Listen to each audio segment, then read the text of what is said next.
Daniel 2:20a begins with Daniel answered and said, and because use of all participles like this is a formula that we've already seen, we won't spend more time on it right now. What we want to do is look at this verb or verb-looking thing. We have a lamed in front of it, and it's the he, vav, he verbal root. So for any other verb, we would be justified right now in saying that's an infinitive.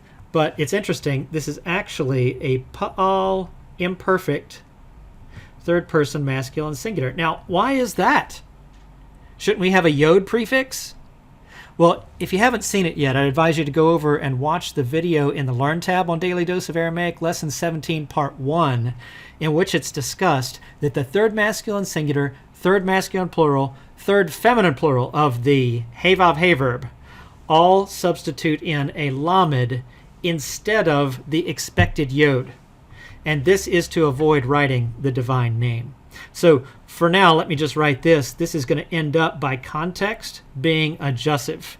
So we'll come back to that. So next we have his name, and that his is because of that suffix of the God. And why is it the God? We have the determined state.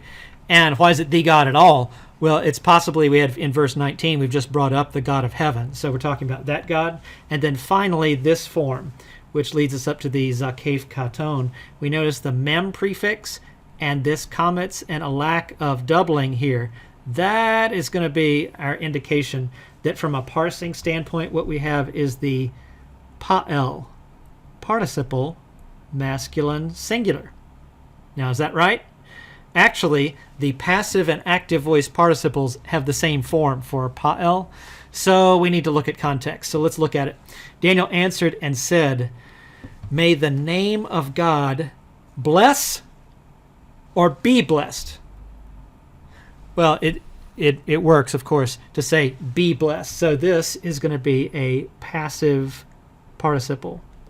Pa'el, passive participle. May the name of God be blessed.